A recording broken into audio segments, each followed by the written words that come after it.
Marzo 6. Habla con la verdad. No darás falso testimonio contra tu prójimo. Éxodo 20:16. Los mandamientos de la Escritura no solo sirven para instruir nuestra vida, sino también para reflejar quién es Dios. El mandato en contra del adulterio está arraigado en su fidelidad. La prohibición contra el asesinato viene del Señor, que da la vida. Lo mismo ocurre con el noveno mandamiento contra el falso testimonio, que procede del Dios de toda verdad, que no miente ni puede mentir. Números 23:19. ¿Qué nos dice el Señor cuando nos ordena no dar falso testimonio? Podemos afirmar que este mandamiento se refiere a cualquier forma de hablar que no sea totalmente verdad. Hay muchas formas de no ser fieles a la verdad. Por ejemplo, engañando, dando información falsa u ocultando la verdad de alguna manera. Lo mismo sucede cuando participamos en rumores y esparcimos chismes sobre los demás. También lo hacemos cuando calumniamos y lisonjeamos a otros. Igualmente, cuando exageramos, cuando damos una falsa impresión y cuando tratamos los hechos de forma descuidada. Todas estas cosas se quedan cortas del estándar divino. Un componente vital de la lucha contra la tentación de mentir es entender por qué mentimos en primer lugar. La fuente de nuestras mentiras es nada menos que Satanás mismo, de quien Jesús dijo: cuando habla mentira, habla de su propia naturaleza, porque es mentiroso y el padre de la mentira. Juan 8:44. Su estrategia en el huerto del Edén fue engañar, cuando se acercó a Eva con lengua mentirosa. Trágicamente, a menudo nuestras motivaciones para mentir son las mismas que las del maligno: orgullo, odio y temor. Mentimos por orgullo cuando queremos que los demás piensen bien de nosotros. Mentimos por odio cuando queremos afectar a otro. Mentimos por temor a las consecuencias que pensamos vendrán de que se sepa la verdad. En todo esto mentimos porque en esos momentos nos amamos más a nosotros mismos que a Dios y a nuestro prójimo. La realidad es que Dios aborrece el engaño. Proverbios 6:19. Proverbios 6, del 16 al 19. Para andar en la verdad, debemos primero crucificar nuestro orgullo y preocuparnos más por lo que piensa Dios de nosotros que por lo que piensan los demás. Debemos poner a un lado la malicia y buscar el amor hacia los demás. Comprometernos con nuestro hablar, comprometernos con nunca hablar con calumnias ni extender chismes. También debemos luchar contra el temor impío del hombre y reemplazarlo con el temor a Dios, que vino en carne y que declaró que Él mismo es el camino, la verdad y la vida. Juan 14:6. El Señor Jesús ha dado a su pueblo su espíritu de verdad. Juan 15:26. Quien a su vez nos da el poder para vivir en la verdad y apartarnos de la mentira. Solo mediante su poder somos moldeados a la imagen de Cristo y reflejamos cada vez más el carácter del Dios que nos dio el noveno mandamiento. Considerad ahora en qué situaciones te has visto más frecuentemente tentado a dar falso testimonio. En qué formas la verdad de Jesús, su evangelio de salvación y su espíritu que mora en ti mueven a hablar diferente. Hablar la verdad como seguidor de la verdad. Para profundizar, Proverbios 6, del 16 al 19. Amén. Muchas gracias, mi hermana. Amén. Amén. Bueno, la idolatría, la mentira. El Señor hoy nos pone un tema muy, muy actual, muy cercano. Recuerden que todo pecado es una idolatría camuflada. Y en este caso, esa idolatría tiene que ver con el yo, con nosotros. Usualmente la mentira es para que no nos veas mal o para hacer ver a otros mal para que nos vean bien. Entonces, todo proviene del mismo lugar, del mismo momento en que el hombre decidió darle la espalda a Dios. Entonces, la pregunta que quisiera hacerles en esta mañana es si eres mentiroso, si usted es mentiroso o si usted es mentirosa y si habla mal de su prójimo. y cuidado con la respuesta que va a dar. Y vamos a volverla a recordar al final, a ver qué nos dice el Señor acerca de eso. Los 10 mandamientos fueron, bueno, vamos hoy a enfocarnos primero en los mandamientos del Señor en general y vamos a terminar eh, analizando un poco ese noveno mandamiento a través de Proverbios. Los 10 mandamientos fueron presentados en primer lugar, aunque ellos son solo una parte de la ley. También se incluyeron instrucciones con respecto al altar. La ley y el altar se consideran conjuntamente. Es que la ley revelada, es que la ley, perdón, revelaba que el ser humano era un pecador que necesitaba un salvador. Por lo tanto, tenía que haber un altar sobre el cual ofrecer sacrificio, porque debía realizarse un derramamiento de sangre por el pecado. Santiago 1, 23, 25 dice, porque si alguno es oidor de la palabra, pero no hacedor de ella, este es semejante a un hombre que se considera en un espejo su rostro original, porque él se considera a sí mismo y se va, y luego olvida cómo era. Mas el que se mira atentamente en la perfecta ley de la libertad y persevera en ella, no siendo oidor olvidadizo, sino hacedor de la obra, este será bienaventurado. Cuando estamos en el baño, nos contemplamos en el espejo, que es como la figura de la ley que el Señor nos muestra. Vemos ahí que debajo de ese espejo siempre hay, o casi siempre hay un lavamanos, o a un lado. El espejo nos revela la suciedad, así como la ley es el espejo que nos muestra nuestro pecado. Por eso resulta necesario tener ese lavamanos allí, inmediatamente al lado. Y hay un himno que dice, hay una fuente sin igual que mi Jesús abrió y en ese puro manantial mis culpas borró. Es eh, es un privilegio y un honor poder ver la cruz y poder entender estas verdades. Somos necios porque nos vemos en el espejo y luego nos olvidamos cómo somos, pero no nos olvidamos cómo son los demás. Y esa es la tentación constante, estar viendo el otro en lugar de verme a mí. Éxodo 20 inicia con, y habló Dios todas estas palabras diciendo, yo soy el Señor tu Dios, que te saqué de la tierra de Egipto, de la tierra de servidumbre. Dios le estaba recordando que Él les había sacado de las tierras de Egipto y que en base a esa liberación quería darle su ley. El pueblo había perdido la ley de Dios y le complació a Él entregarles primeramente los 10 mandamientos. Y al leer los mandamientos debemos mencionar ciertos aspectos. El primero se refiere a la nueva moralidad. La llamada nueva moralidad se remonta a los tiempos anteriores a la entrega de la ley. Un efecto surgió justamente en el jardín del Edén, cuando el ser humano desobedeció a Dios. Y la nueva moralidad nació antes y después del diluvio. Por todo ello, debemos reconocer que en la actualidad estaría lejos de considerarse nuevo. Aunque a usted y a mí nos guste considerarnos como pecadores refinados y sofisticados. La cruda realidad nos recuerda que somos pecadores en nuestro estado original. Los mandamientos colocan delante de nosotros las normas y el modelo de Dios. Nadie puede jugar con esos principios y eludir sus consecuencias. Es tan fuerte que hubo que derramar sangre y no se derramó cualquier sangre. El mundo cristiano con frecuencia se ha reprochado que aquellos que predican sobre la gracia no muestran un aprecio adecuado por la ley.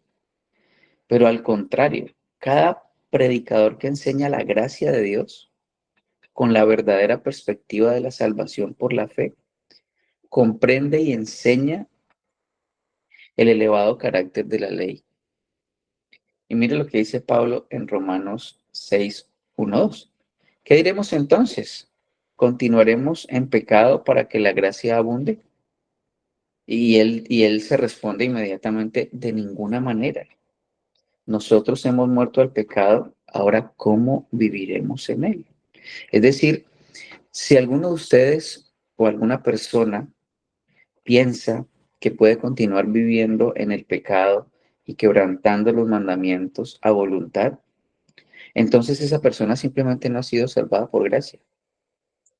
Definitivamente cuando entendemos la gracia, entendemos lo alto y lo importante que es cada mandamiento del Señor. Entonces, cuando eres realmente salvo, deseas realmente con todo tu corazón, con toda tu mente agradar a Dios y hacer su voluntad. Recuerden que nunca lo podemos hacer de manera perfecta, pero sí de manera honesta, sí con un deseo genuino de glorificar a Dios. Y eso marca la diferencia entre una persona que ha nacido de nuevo y alguien que todavía vive muerto en sus delitos y pecados. Es como ve la ley. Entonces, por lo tanto, todos aquellos que predican la gracia de Dios sienten respeto y reverencia por la ley de Dios. Y mira lo que dice el Salmo 119:97. ¿Cuánto amo tu ley? Todo el día en ella es mi meditación. Pero, ¿qué es la ley? Alguien definió la ley como la transcripción de la mente de Dios. Y esta definición realmente es un poco defectuosa, porque la ley no es la transcripción, es la expresión de la mente de Dios con relación a lo que el ser humano debería ser. Es decir, cuando vemos la ley solamente podemos entender cómo Dios nos ve. Entonces, en la ley no es, perdón, en la ley no hay gracia ni misericordia en absoluto. Salmo 19:7 dice, la ley del Señor es perfecta que restaura el alma. Entonces, ¿es la ley del Señor justa y buena? Nuestras nociones de lo que es justo e injusto están influenciadas, lamentablemente, y desde la caída, por nuestro medio ambiente, por el entorno y por el hecho de tener una naturaleza caída. La ley es la revelación de Dios. Él ha trazado la línea entre lo que está bien y lo que está mal. Entonces, ¿cómo sabemos que algo es bueno o cómo sabemos que algo no es bueno? Pues simplemente porque Dios lo dice. Y lamentablemente la generación actual aquí es donde está perdida, porque desea la libertad y algunos cuestionan demasiado y de forma equivocada lo que es justo, porque preguntan, bueno, ¿por qué es malo hacer tal o cual cosa? Pero lamentablemente, y si se fijan en esos discursos que hay por allí, estas personas se centran exclusivamente en la moralidad. No ven otros aspectos. Entonces, eh, el hombre de hoy dice, no hay Dios. Y si el hombre de hoy dice, no hay Dios, entonces lo único que está diciendo es que no hay bien y no hay mal. Porque ¿cómo nos damos cuenta de que algo es bueno o algo es malo? Y entonces ellos dicen, no, pero es que todo es relativo, todo es relativo. Pero mira la incoherencia y la ignorancia. Porque, por ejemplo, si todo es relativo, ¿sí? Y no hay bien y no hay mal, entonces yo podría ir, entrar a la casa de esa persona y matar a su familia y esa persona no tendría ninguna razón para decirme a mí que lo que estoy haciendo está mal, porque como todo es relativo, entonces todo depende de cómo lo mire y para mí está bien. Entonces aquí es donde se pierde, en donde se pierde el hombre. ¿Por qué está mal mentir? ¿Por qué está mal robar? ¿Por qué está mal matar? Simplemente porque Dios lo ha puesto. Si no hay Dios, no hay una manera para nosotros determinar qué está bien o qué está mal. Y esto es demasiado importante, muy importante, porque de acuerdo a eso es que podemos vivir o no. Sería maravilloso que el ser humano pudiese cumplir la ley, pero no es así. las cárceles, las cerraduras en las puertas, las garantías que deben firmarse a la hora de pedir un préstamo, porque nadie confía en nadie. Constituyen un testimonio de esa realidad, de esa incapacidad de nosotros. Hubo lejanos tiempos en que la palabra dada era considerada como un compromiso serio. Mi abuelo murió en 2017 y él me decía que cuando hacían un negocio bastaba solamente con darse la mano y el negocio estaba cerrado y ninguna de las dos partes se echaba para atrás o para adelante en absolutamente nada. Pero lamentablemente eso ya es historia pasada. Así que en las conductas humanas que hemos podido de pronto analizar, son malas porque Dios las ha especificado y las ha clasificado de esa manera. La ley no se impone por sí misma, el legislador debe tener el poder para ponerla en vigor. Entonces, Dios mismo da fuerza a sus leyes de forma indiscutible y eficaz, pero también da fuerza a sus súbditos para que la puedan cumplir. Y eso es lo más maravilloso. Entonces, por ejemplo, la ley de la gravedad. Podemos escalar llegando tan alto como nos permitan nuestras fuerzas, con tal de que no nos soltemos, porque dicha ley está operando y no podemos modificar ni invertir esa fuerza. Es decir, si tú saltas, no importa cuán alto saltes, vas a volver a caer, porque hay una ley que así lo determina. Y esta ley es creada por Dios, así como las demás. Entonces, muchísimas personas creen que pueden quebrantar la ley de Dios y evitar las consecuencias. Resulta interesante considerar que una norma debe ser puesta en vigor para hacer una ley. En el libro del profeta Ezequiel 18:4 dice, el alma que peque, esta morirá. Y esta norma tiene la fuerza de ley. El que la quebrante debe pagar la pena impuesta y ser castigado. Hay otro punto de vista que debe corregirse también, y es el de confundir la ley y la gracia colocándolas en un solo sistema, con lo cual se priva a la ley de su majestad y significado. O sea, no hay amor en la ley ni gracia en la ley. Cuando la gracia se la mezcla con la ley, se la priva de la bondad de su carácter gratuito y de gloria. Así, la gracia es despojada de su maravilla, atractivo y del anhelo de ser poseída. Las necesidades del pecador no son satisfechas cuando la ley y la gracia son vinculadas de esta manera. La ley expone lo que el ser humano debe ser y la gracia expone lo que Dios es. La majestad de la ley es en realidad una realidad que tenemos que reconocer.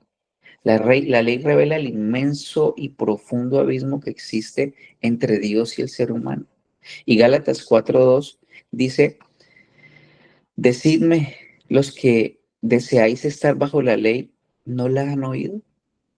Sería mejor escuchar lo que dice la ley, porque el ser humano ha sido pesado en las balanzas de los mandamientos y se ha puesto su peso en deficiencia.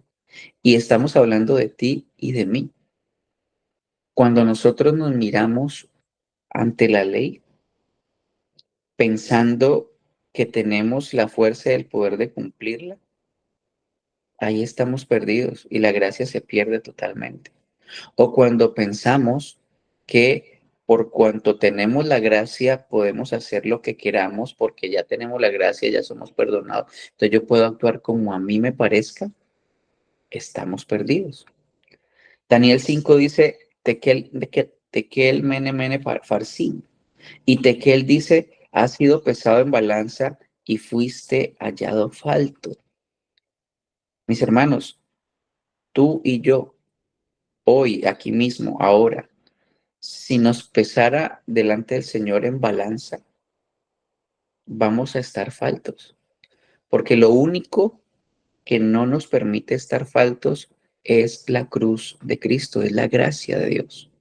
La ley es perfecta, pero la ley para lo que sirve es para que tú te veas y yo me vea y diga definitivamente no la puedo cumplir.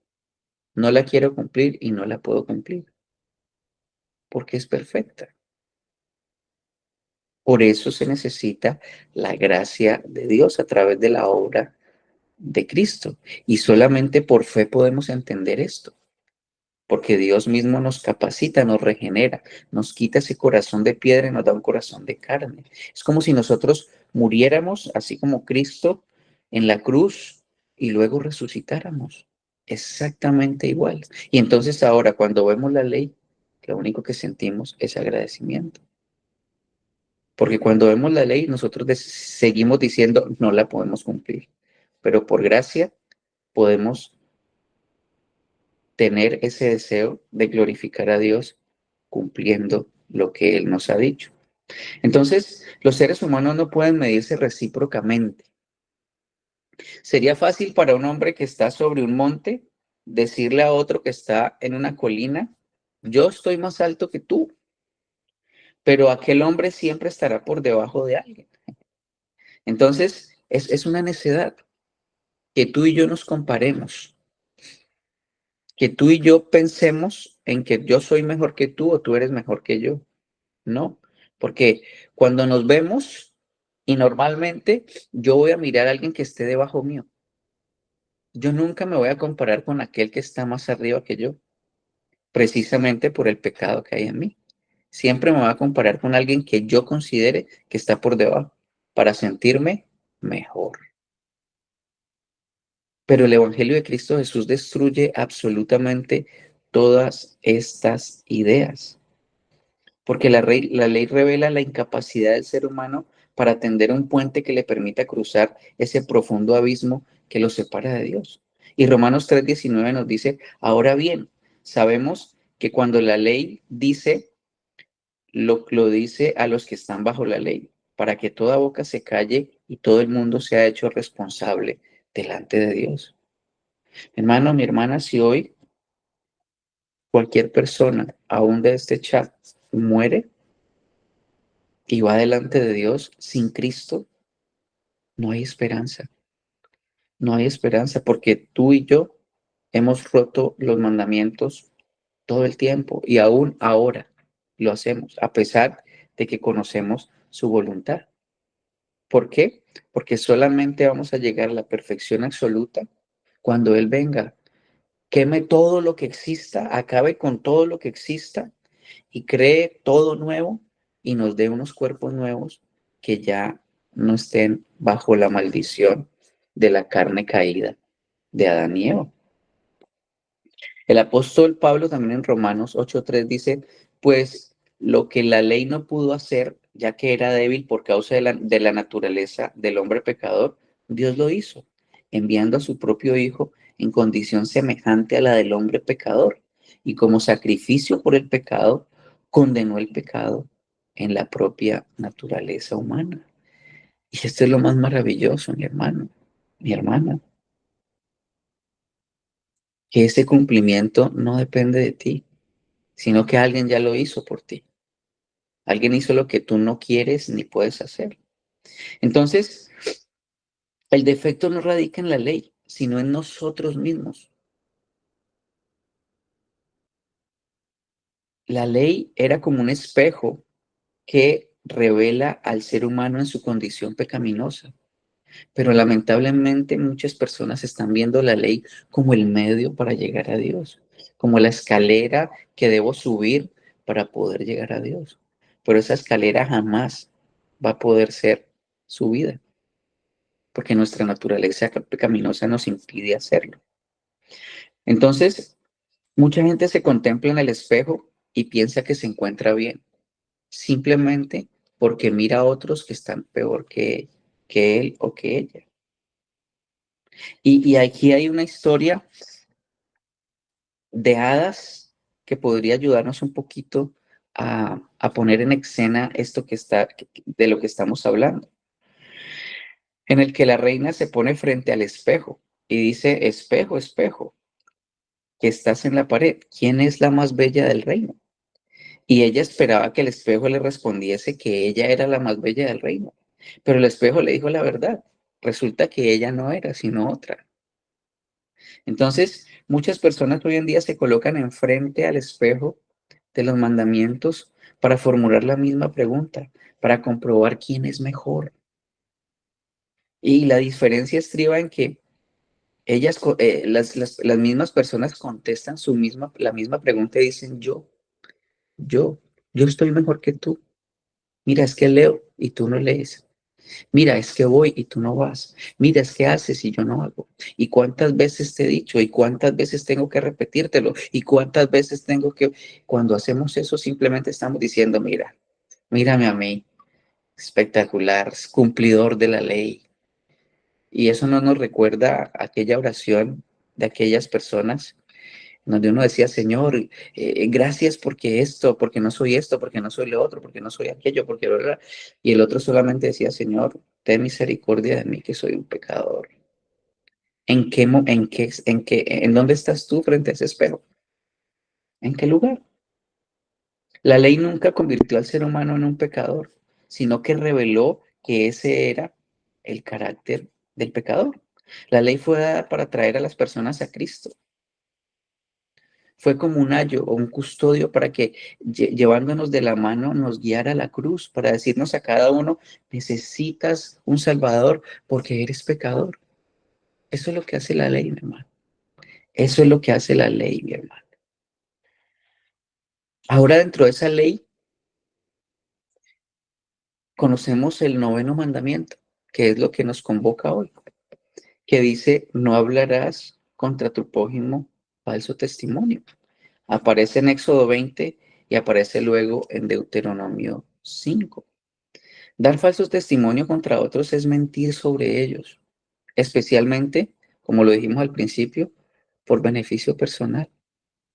La palabra hebrea traducida como prójimo en este mandamiento puede significar un asociado, un hermano, un compañero, un amigo, el esposo, el vecino, la esposa, el hijo.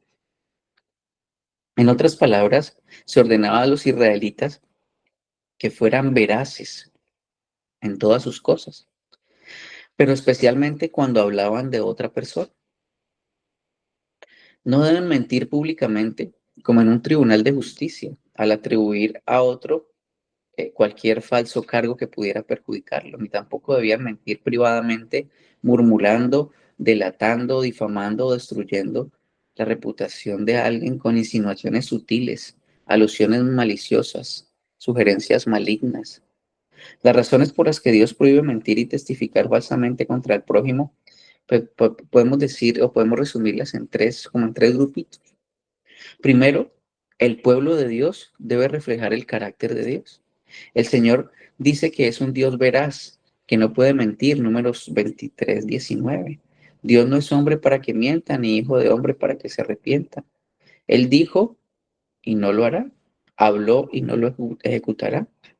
Entonces, las personas que fueron llamadas por el nombre de Dios y que lo representan en el mundo pagano, están obligadas a reflejar con exactitud su carácter. Hermano, cuando tú dices que eres creyente, tú dices que estás de parte de Dios y delante de Dios permanentemente. Mentir el uno al otro sobre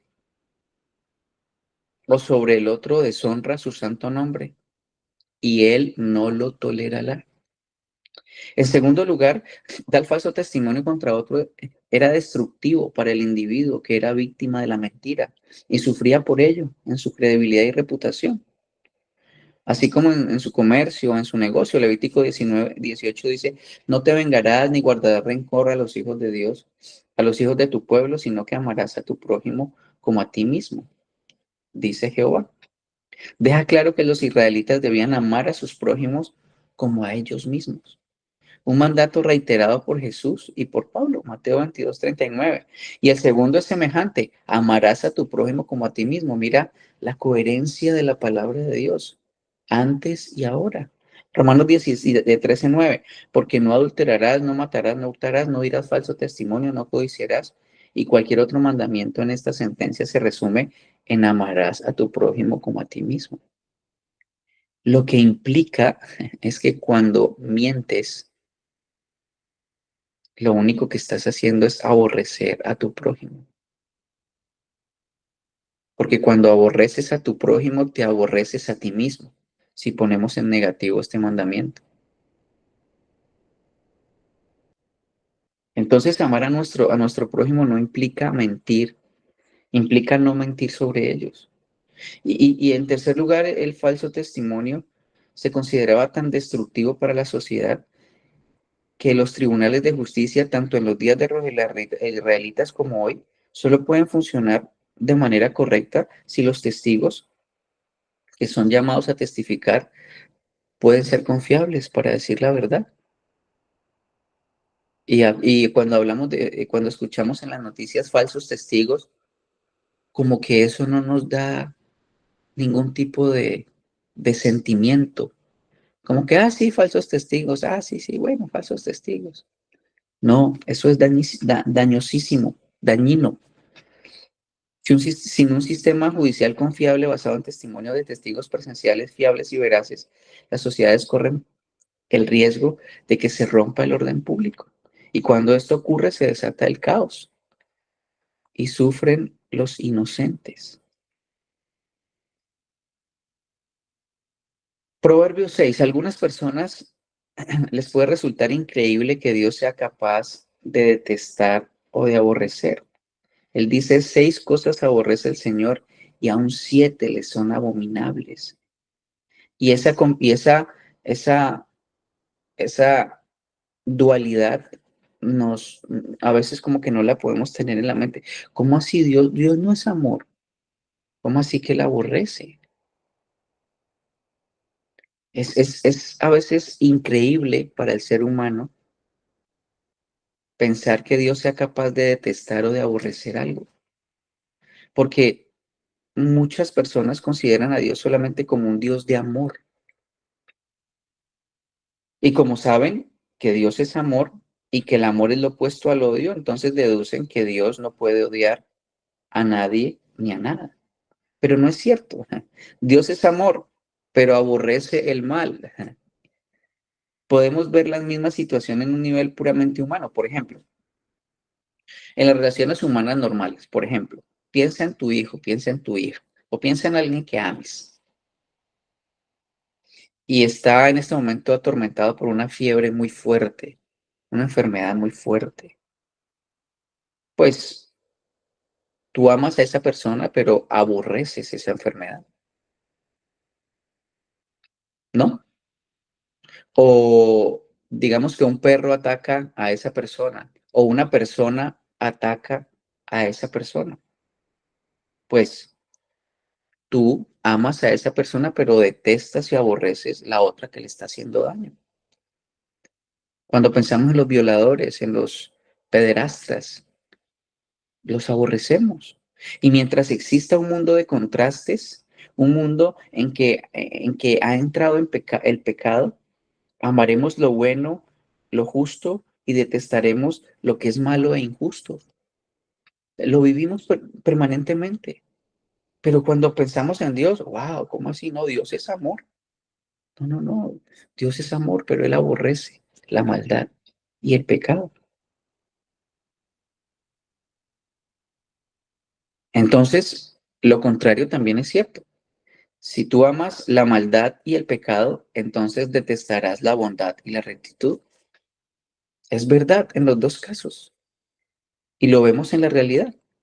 Entonces, la palabra de Dios nos dice que amemos lo bueno y detestemos lo malo. Y cuando miramos Eclesiastés 3:8, dice que hay tiempo para amar y tiempo para aborrecer, pero no en el sentido de que, bueno, acabé de amar, vamos a iniciar a aborrecer a partir de este momento, no.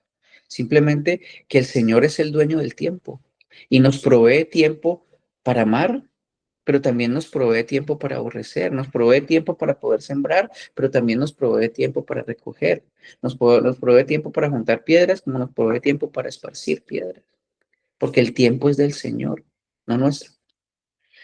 Entonces, hay 6 cosas y aún 7, o los ojos altivos, la lengua mentirosa, manos que derraman sangre inocente, el corazón que maquina pensamientos inicuos, los pies que corren presurosos al mal, el testigo falso que dice mentiras y que siembra discordia entre hermanos.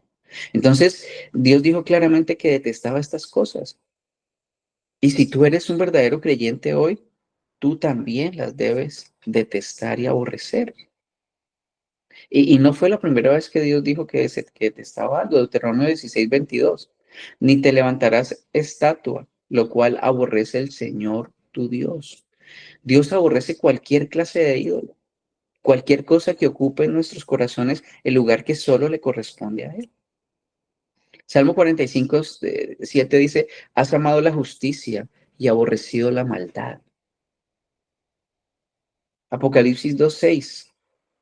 Dios le dijo a la iglesia primitiva, pero tienes esto, que aborreces las obras de los nicolaítas, las cuales también yo aborrezco. Entonces Dios ama, pero también aborrece. Dios es amor, pero por el mismo motivo puede aborrecer todo lo que vaya en contra de la bondad. Entonces, las Sagradas Escrituras nos presentan argumentos claros. El número 7 en la Biblia no indica perfección, sino que todo es completo. Dios experimenta un odio completo hacia estas cosas, que son todas las obras de la naturaleza humana pecaminosa, todo lo que se derivó después de la caída de Adán. Entonces, realmente hay cosas que revelan la depravación total de nuestra naturaleza y la degradación completa de la especie humana. Estamos muertos en nuestros delitos y pecados. Y cuando el Señor nos salva, nos saca de la muerte. Estábamos como aquel amigo de Jesús que estaba muerto por 4 días, oliendo fétido, su carne podrida. Y el Señor le dice, ven fuera. Y no es que tuviera buenos los oídos y malo el resto del cuerpo. Simplemente la palabra de Dios, que es fuerte, que es poderosa, esa palabra lo levantó de los muertos. Así como te levantó a ti y como me levantó a mí un día. Dijo, mira, Lucía, ven fuera. Paola, ven fuera. Viviana, ven fuera. Y tú simplemente fuiste fuera. Y no estabas buscándolo, no querías hacerlo. Pero es imposible resistirnos a eso. Entonces, Dios ha dejado constancia que odia estas cosas y que ha quedado atrás esa vieja concepción de Dios como un anciano senil y sentimental que llora pero no actúa. Y de que simplemente cierra sus ojos a los pecados de la humanidad y es tolerante con el mal y que perdona porque no tiene el valor o la fortaleza para castigar el pecado. No. Dios dice, yo amo, pero también aborrezco. Y Él está soberanamente rigiendo los destinos de la humanidad y las cosas están hoy exactamente como el Señor quiere y necesita que estén para que se cumplan sus planes. Trump subió para que se cumplan los planes de Dios. El presidente de Colombia subió para que se cumplan los planes de Dios. Y todos los líderes y todas las situaciones que están pasando en este mundo están pasando, pero todas están en control absoluto de Dios. Entonces, la idea que tenemos de ser benévolos y compasivos con los culpables está ampliamente difundida. Es triste que un asesino tenga derechos y que sean más importantes los derechos de ese asesino que los derechos de la persona que mató y los derechos de la sociedad a no tener esa persona en las calles. Mira lo que pasa cuando nosotros vemos desde una óptica errada lo que significa Dios. Entonces, los que propugnan no han tenido el valor de aplicar un programa severo de castigos. Cuando tu hijo se equivoca, tienes que castigarlo. Cuando tu hijo erra, tienes que reprenderlo, porque de lo contrario se va a perder. Eso dice el Señor cuando entendemos lo que realmente significa la ley y la gracia. Entonces, este problema es uno de los problemas que en la sociedad actual está realmente pululando hoy. Y uno de los factores que está desintegrando esta sociedad, Dios está dispuesto a castigar a los culpables. A Dios no le afecta la opinión pública, a Dios no le intimida ninguna apariencia que pueda ofender al ser humano. Dios no es cobarde. Dios dijo que de ninguna manera tendría por inocente al culpable. Y sus leyes son inviolables e inexorables. Ojos altivos, lengua mentirosa,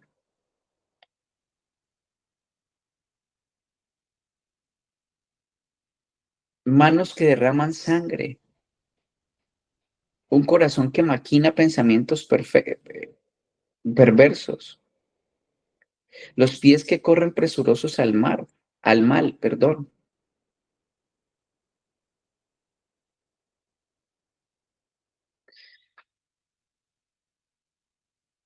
Existe una bienaventuranza pronunciada por el Señor que mira el problema desde el lado positivo. Mateo 5:9 dice, bienaventurados los pacificadores, porque serán llamados hijos de Dios. Hay verdaderas multitudes de personas que están sembrando la discordia. Se encuentran en su propio vecindario y hay posibilidades de que también haya algunos en nuestra iglesia o tal vez en este chat. Quizás usted tenga un familiar en su hogar, una familia, incluso que se siente donde usted se sienta. El causar problemas entre los miembros de la familia o entre los hermanos en Cristo, entre sus colaboradores, es algo que Dios aborrece. Y esta lista de 7 pecados es como un espejo, es como un espejo. Y cuando echamos una mirada al espejo y nos avergonzamos porque nos vemos nosotros mismos reflejados, pues dirija una buena mirada a usted mismo en este espejo de la palabra de Dios.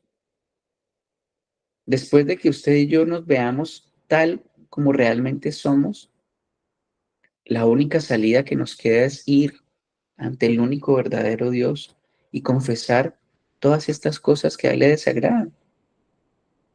Seamos honestos con Él y pidamos que nos limpie.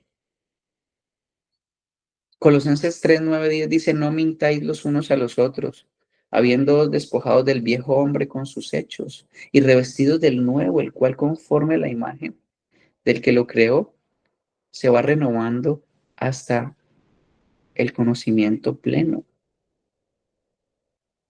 No mentir, mi hermano. Segunda de Corintios 5:17. De modo que si alguno está en Cristo, nueva criatura es. Las cosas viejas pasaron y aquí todas son hechas nuevas. Hemos sido liberados de nuestro viejo yo, con sus malos hábitos, como mentir, como levantar falso testimonio.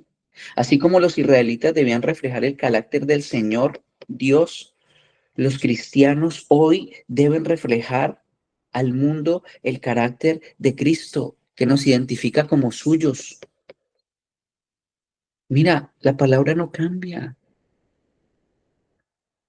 Qué triste cuando alguien dice es que el Dios del Antiguo Testamento es un Dios de guerra y el Dios del Nuevo Testamento es un Dios de amor. Qué tan alejado de la realidad es, porque Dios no cambia, porque Dios es uno, en 3 personas es uno. Entonces, podemos notar la coherencia de la palabra de Dios. Realmente la lengua puede implicarnos en problemas que no nos quepa la menor duda, que no nos quepa la menor duda. La lengua puede implicarnos en problemas. Mira lo que escribió alguien,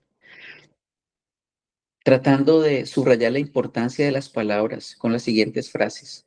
Una palabra descuidada puede encender un conflicto. Una palabra cruel puede destruir una vida. Una palabra amarga puede inculcar odio. Una palabra brutal puede golpear y matar. Pero una palabra compasiva puede suavizar el camino. Una palabra alegre puede iluminar el camino. Una palabra oportuna puede disminuir la tensión. Una palabra amorosa puede sanar y puede bendecir. El Señor Jesús ha dado a su pueblo su espíritu de verdad, quien a su vez nos da el poder para vivir en la verdad y apartarnos de la mentira. Solo mediante su poder somos moldeados a la imagen de Cristo y reflejamos cada vez más el carácter de Dios que nos dio este noveno mandamiento. Ahora, hermano, considérate, mírate delante de esa ley. Y si la respuesta es, ¿eres mentiroso? Sí. Si la respuesta es, ¿levantas falsos testimonios contra? Sí, pero solamente es ir delante del Señor y pedir que nos limpie, pedir que nos ayude cada día a no decir la mentira, sino decir la verdad. Y eso solamente ocurre cuando estamos cerca de Él, cuando estamos calienticos, somos esos carbones encendidos. Naturalmente va a salir la verdad de nosotros. No es pelear contra la mentira, sino abrazar la verdad. Que el Señor nos ayude a vivir conforme a su palabra, nos ayude a entender la naturaleza que tenemos, que todavía está caída en el sentido de que esta carne que está aquí todavía reclama justicia porque sabe que va a perecer, porque sabe que va a quedar en un hueco, porque sabe que se va a volver polvo. Pero nosotros